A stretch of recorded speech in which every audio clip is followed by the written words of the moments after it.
a Deus, glória a Jesus. Saúdo a todos na paz do Senhor Jesus. Irmãos, vamos dar continuidade na nossa meditação na Santa Palavra de Deus.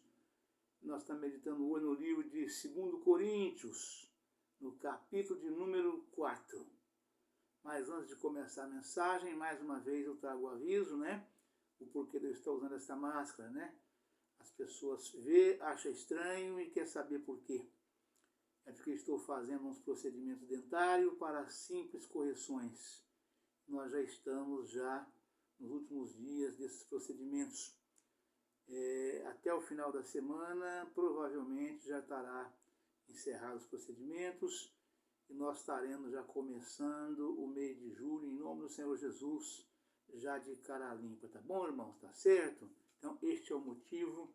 Então, está dado aí o aviso àqueles que querem saber, que vê e acha estranho, tá certo? Amém, irmãos?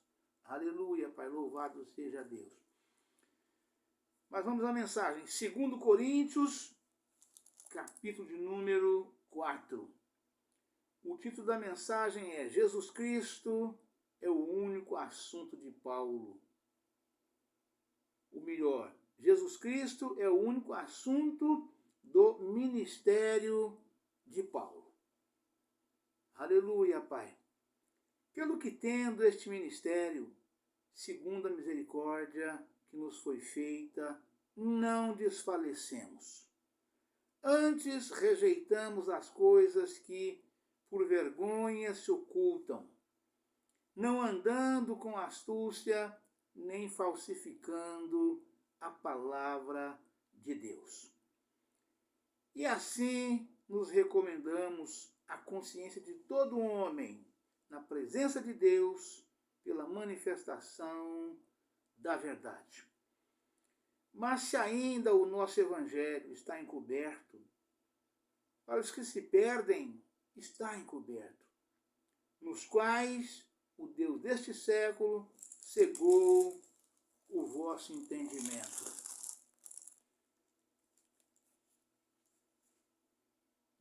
Cegou o entendimento dos incrédulos, para que não lhes resplandeça a luz do Evangelho, da glória de Cristo, que é a imagem de Deus.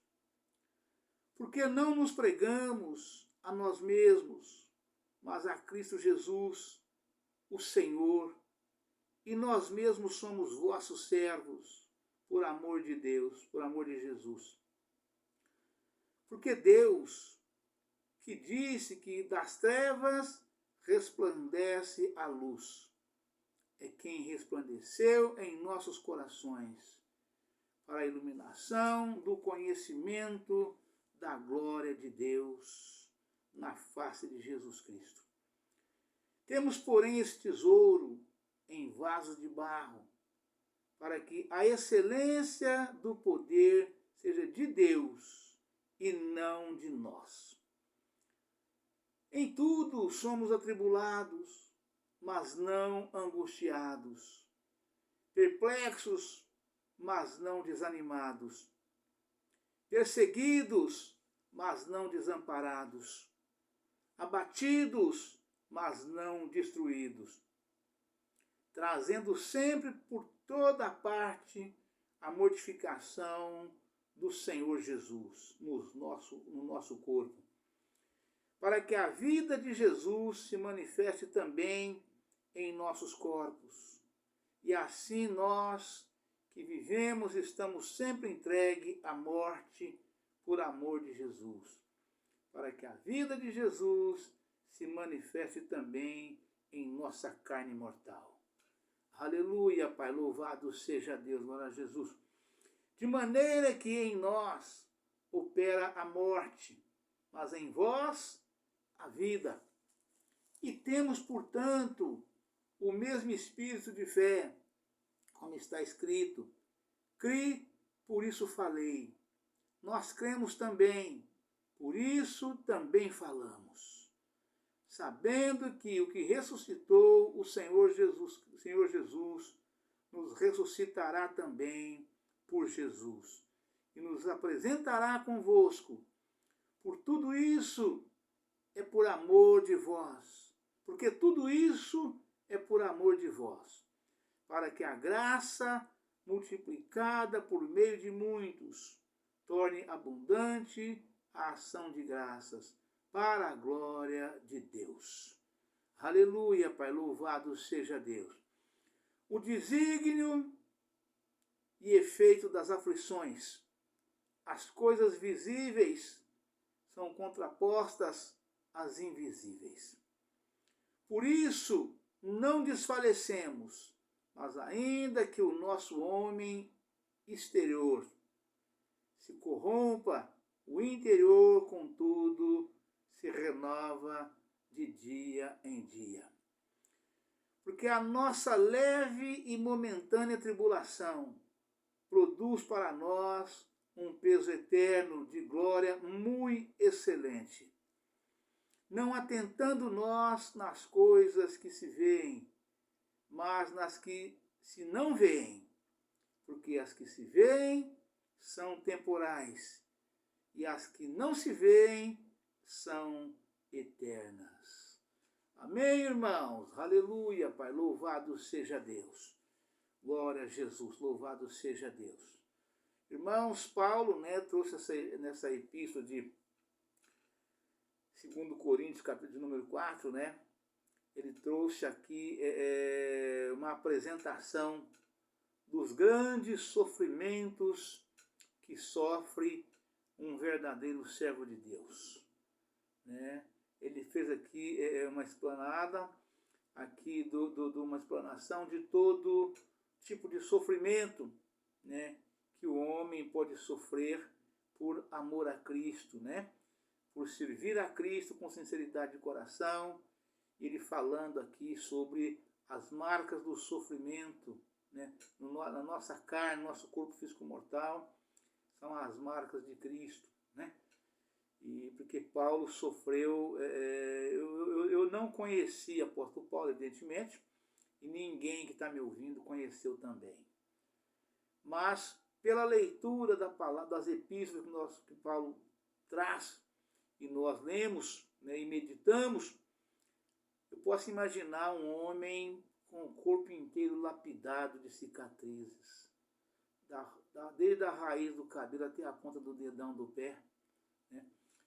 Paulo tinha cicatriz no corpo, porque foi um varão que sofreu muito, Foi um varão que foi chicoteado em praça pública, foi preso, foi apedrejado, sofreu naufrágio, foi muita coisa. Então eu posso imaginar um homem com o corpo inteiro cheio de cicatriz, que ele chama de as marcas de Cristo na nossa carne, E ele fala daquilo que aconteceu com ele, Quer dizer, todos nós que servimos a Cristo com sinceridade de coração, estamos sujeitos a passar pelas mesmas coisas, Mas ele fala daquilo que aconteceu com ele próprio, E as referências nos dá aqui uma elucidação maior, Dizendo o seguinte: 2 Coríntios, capítulo número 4, versículo 4 a seguir, Do 4 até o versículo 4 até o versículo de número 6, ou seja, 4, 5 e 6, O que disse a palavra de Deus, ou o que diz nesses versículos, do 1 até o versículo de número 6, Diz o seguinte a palavra de Deus: Jesus Cristo é o único assunto do ministério de Paulo. Pelo que tendo este ministério, segundo a misericórdia que nos foi feita, não desfalecemos. Antes, rejeitamos as coisas que por vergonha se ocultam, não andando com astúcia nem falsificando a palavra de Deus. E assim nos recomendamos a consciência de todo homem na presença de Deus pela manifestação da verdade. Ou seja, Paulo recomendou e continua recomendando a cada um de nós, a todos nós, andarmos diante de Cristo com sinceridade de coração, né? Pregando, dizendo e falando a verdade, né? Em todo tempo e em todo momento e em todo lugar. Doa a quem doer. Falar sempre a verdade. Não olhando para as pessoas, né? E sim olhando para Cristo, que foi quem que fez todo o sacrifício para nossas vidas salvar, né? Para nós passarmos pela verdade, né? Pregarmos a verdade, andarmos na verdade, em todo tempo, em todo momento, em todo lugar. Paulo nos recomenda exatamente dessa forma, né? Mas se ainda o nosso evangelho está encoberto, para os que se perdem, está encoberto. Ou seja, aquele homem, aquela mulher que não recebe a palavra de Deus, né? Essa pessoa, para ela, né, não chegou ainda a luz. Vive na escuridão. Que a pessoa ouve, mas não recebe, não aceita, né? Então, para essa pessoa, realmente não chegou este evangelho genuíno, real e verdadeiro que nós pregamos. Para esse tipo de gente, realmente está encoberto este evangelho. Porque a pessoa tapa os ouvidos para não ouvir, né? Então, Paulo está falando exatamente isso. Mas se ainda o nosso evangelho está encoberto, para os que se perdem, está encoberto, nos quais o Deus deste século cegou os entendimentos dos incrédulos, para que não lhes resplandeça a luz do evangelho da glória de Cristo, que é a imagem de Deus. Quem é o inimigo deste século, irmãos? É Satanás. Ele é o inimigo deste século. É dele que Paulo está falando. Não está falando de nenhuma pessoa, nenhuma carne nem sangue, como está escrito em Efésios 10, né? Efésios 6, né? Versículo 10 a seguir, né? A nossa luta não é contra a carne e nem sangue, e sim contra os principados das hostes da maldade do príncipe deste século, nos lugares celestiais. E quem é o príncipe deste século que a palavra de Deus fala? Exatamente Satanás, né? Ele é o inimigo das nossas almas. E ele cega a mente, o entendimento, né? Os olhos do coração, para os incrédulos não ouvir, se ouvir não receber, se receber não praticar, não entendendo. Exatamente para que eles se percam e não venham à salvação de Deus. É disso que Paulo está falando aqui, né? Porque não nos pregamos a nós mesmos, mas a Cristo Jesus, né? Mas a Cristo Jesus, o Senhor. E nós mesmos somos vossos servos por amor de Deus, de Jesus. Ou seja, a palavra que nós pregamos, ela não provém de nós. Não é palavra de sabedoria humana.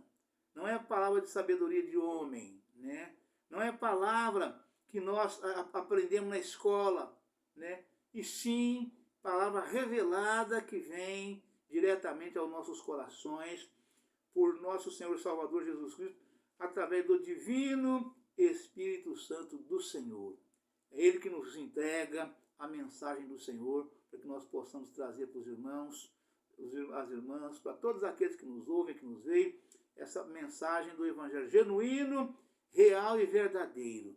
Ela nos é dada, o entendimento para a explicação, para a explanação, nos é concedida através do Espírito Santo do Senhor. Caso contrário, nós também seríamos aquelas tipo de pessoa que leem, mas também não entendem, né? E graças a Deus, o Senhor tem nos dado o discernimento, o entendimento, o conhecimento, a sabedoria da tua santíssima palavra para levar os irmãos com um único intuito, para a salvação das almas, para o reino de glória do Senhor no dia da sua vinda gloriosa, né?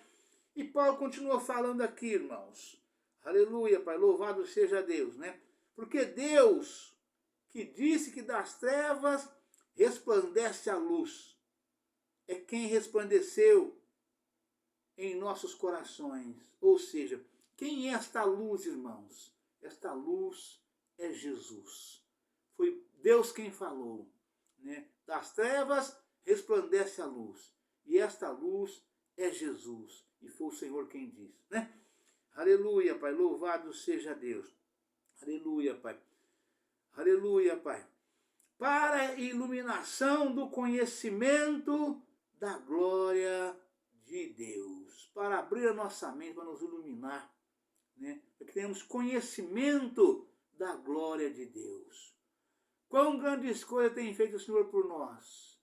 Quão grandes coisas o Senhor fez. Como está escrito no Salmo 92. O mundo está firmado e não poderá vacilar, né? É o Criador dos céus, da terra e do mar e de tudo quanto neles há, de todo o universo, de todo o seu exército que há nos céus, na terra, no mar, no ar. Foi o Senhor quem fez, quem criou. E esse discernimento, esse reconhecimento, né, só vem se o Senhor abrir a mente, o olho que está no nosso coração.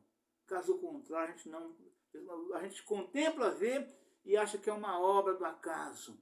Mas não é tudo isso, irmãos, que nós vemos, que nós contemplamos, que nós, dos céus, levantamos os olhos aos céus, enxergamos o céu lindo, maravilhoso, aquele céu azul durante o dia, à noite aquele céu estrelado, a lua, as estrelas, fazendo todos os dias o mesmo trajeto, né? A mesma constelação, sempre juntas, seguindo, fazendo o mesmo trajeto, cumprindo, né? Cumprindo o horário de nascer, o horário de se pôr, né?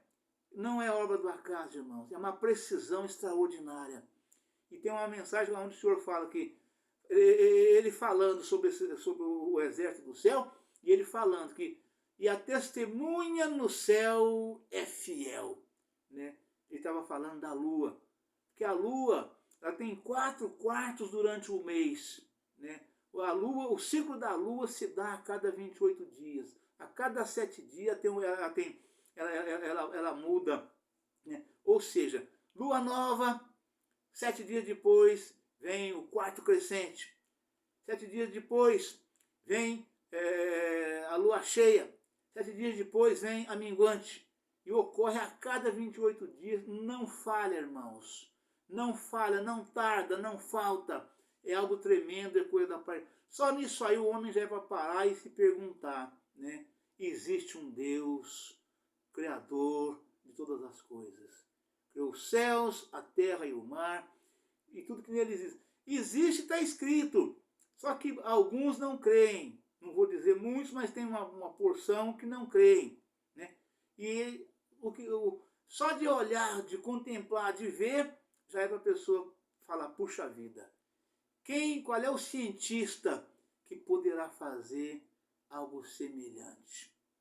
Como o Senhor Jesus diz na sua palavra, o homem de si próprio é incapaz de tornar um fio de cabelo branco ou preto. Jamais, né? Jamais. Ele é incapaz, né?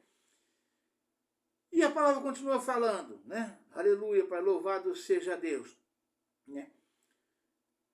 Porque Deus que disse das trevas resplandece a luz, e é quem resplandeceu em nossos corações, para a iluminação do conhecimento da glória de Deus na face de Jesus Cristo. E vamos ver o que traz a referência em relação a essas afirmações todas, né? Referência do capítulo de número 2 Coríntios, capítulo de número 4, né? Que diz, o Deus deste século, né? Deus deste século, ou príncipe deste mundo. Presta atenção, irmãos. A palavra está ensinando a todos nós. Deus deste século, ou príncipe deste mundo, é Satanás. Confira em João, capítulo 12, versículo 31. A referência leva nós ao versículo bíblico em todas as Bíblias, né? Você pode não ter a referência na sua Bíblia aí. Você pode não ter Bíblia de estudo pentecostal como eu tenho a minha, como eu já disse, né? A minha é uma Bíblia de estudo pentecostal, que chama, o nome da minha Bíblia é Bíblia de Estudo Pentecostal, revista e corrigida por João Ferreira de Almeida, edição de 1991. Então, a Bíblia genuína, real e verdadeira é esta, né? E os irmãos encontram em toda e qualquer livraria no Brasil inteiro. Então, se você quiser comprar uma Bíblia genuína, real e verdadeira, chega na livraria evangélica e fala: eu quero uma Bíblia revista e corrigida por João Ferreira de Almeida. Você não precisa pedir uma Bíblia de estudo, que custa 5 vezes mais caro do que uma Bíblia convencional, né? Basta você ter uma Bíblia normal, mas tem que ser original. João Ferreira, aí você vai pedir uma Bíblia sagrada. Se você não pode comprar uma Bíblia de estudo, você vai pedir: eu quero uma Bíblia sagrada, escrita, revista e corrigida por João Ferreira de Almeida. Esta é uma Bíblia original. Então, o que eu estou passando aqui nas referências, você vai encontrar na sua Bíblia, se você ouvir com atenção e ir lá conferir onde eu estou passando aqui agora, né? Que diz, né? O Deus deste século, que cegou o vosso entendimento, diz a palavra de Deus, para que em você não resplandeça a luz. Aí a referência está afirmando quem é o Deus deste século. O Deus deste século, ou príncipe deste mundo, é Satanás. Confira em João, capítulo 12, versículo 31. João 14, versículo 30. João 16, versículo 11. Efésios, capítulo 2, versículo 2. 1 João, capítulo 5, versículo 19. Que exerce poder sobre boa parte da atividade deste mundo. Aleluia, Pai, louvado seja Deus. Ou seja, a palavra está afirmando que Satanás opera em boa parte das atividades deste mundo, irmãos. É horrível ouvir isto e ter um entendimento, quer dizer, é inacreditável, mas creiam que sim.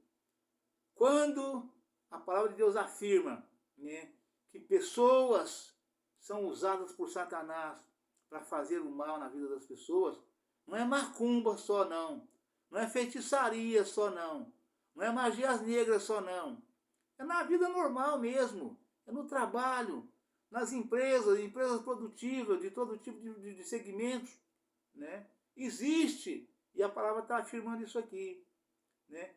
Em boa parte das atividades deste mundo, né? E também, principalmente, em muitas igrejas que se diz de Cristo, né? Mas na verdade quem opera ali não é Cristo, não é Jesus.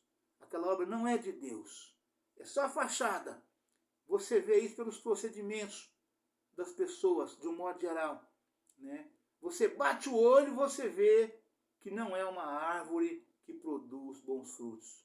Pelos dirigentes, não são os membros. Estamos falando dos dirigentes de cada igreja, né, de cada congregação, em cada lote plantado na face da terra, né? Não são os membros, né? Os membros são levados, se deixa levar pela palavra boa, palavra fácil, palavra de promessas, de fartas promessas na vida das pessoas. Elas são levadas pelos dirigentes.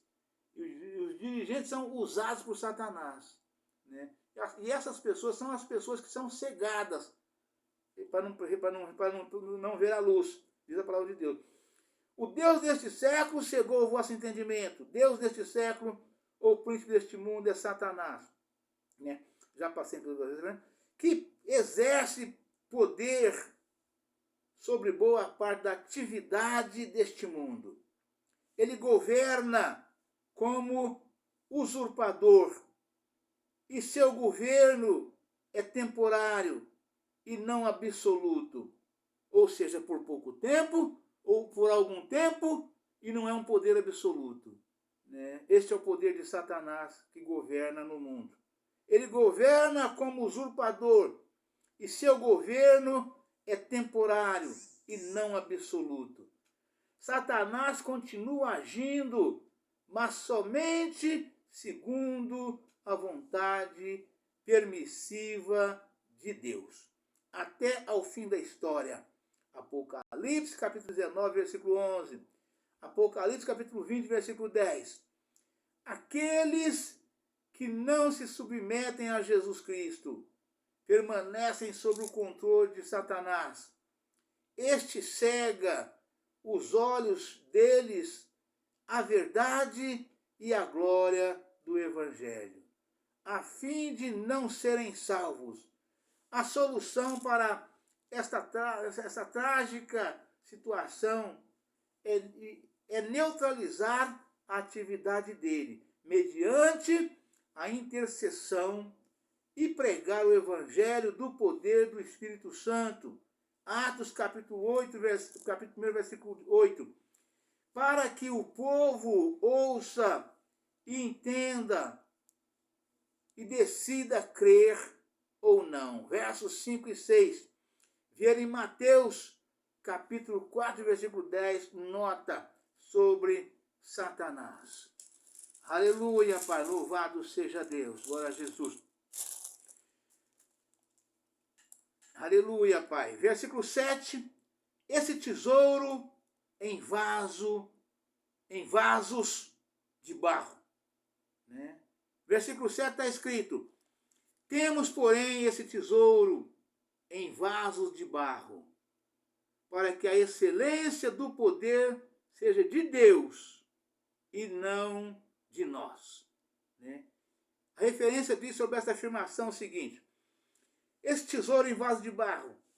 O cristão é um vaso de barro que às vezes passa por tristezas, lágrimas, aflições, perplexidades, fraquezas e temores. Confira 2 Coríntios 4, versículo 1 a 8. 2 Coríntios capítulo 8, versículo 2 Coríntios capítulo 8, versículo 9. 2 Coríntios capítulo 7, versículo 5. Mas o cristão não é derrotado por causa do tesouro celestial que nele está. O cristianismo não é a iluminação da fraqueza, nem meramente a manifestação do poder divino através da fraqueza humana. 2 Coríntios capítulo 12, versículo 9. Isso significa, primeiro, que em toda aflição podemos ser mais do que vencedores mediante o poder e o amor de Deus. Romanos capítulo 8, versículo 37. E, segundo, que nossas fraquezas, aflições e sofrimento nos tornam totalmente receptivos à graça abundante de Cristo e permitem que a sua vida seja manifesta em nossos corpos. Versos 8 ao 11. Confira 2 Coríntios 12, capítulo 7, versículos 10. Aleluia, Pai, louvado seja Deus, glória a Jesus. Vamos ver, atribulados, mas não angustiados. Do versículo 8 até ao 10. 8, 9 e 10. Né? Atribulados, mas não angustiados. Né? Na palavra está escrito: em tudo somos atribulados, mas não angustiados. Perplexos, mas não desanimados. Perseguidos, mas não desamparados. Abatidos, mas não destruídos. Trazendo sempre por toda parte a mortificação do Senhor Jesus no nosso corpo, para que a vida de Jesus se manifeste também em nossos corpos. Aleluia, Pai, louvado seja Deus. E a referência diz sobre esse assunto o seguinte: atribulados, mas não angustiados. Se experimentamos a presença de Cristo e o seu poder em nossa vida, absolutamente nenhuma aflição, perturbação, enfermidade ou tragédia provocará nossa derrota espiritual. Quando as circunstâncias exteriores se tornam insuportáveis e nossos neuros e nossos recursos humanos se esgotam, os recursos divinos nos são dados para aumentar e devolver nossa fé, esperança e força. Deus não abandonará seus filhos fiéis. Deus não abandonará seus filhos fiéis em nenhuma circunstância. Romanos, capítulo 8, versículo 35 ao 39. Hebreus, capítulo 13, versículo 5, nota. Amém, irmãos? Deus abençoe a todos, um forte abraço. Fiquem todos na paz do Senhor Jesus. Amanhã estaremos de volta com um novo vídeo, uma nova mensagem, em nome do Senhor Jesus. Amém? Aleluia, Pai. Louvado seja Deus.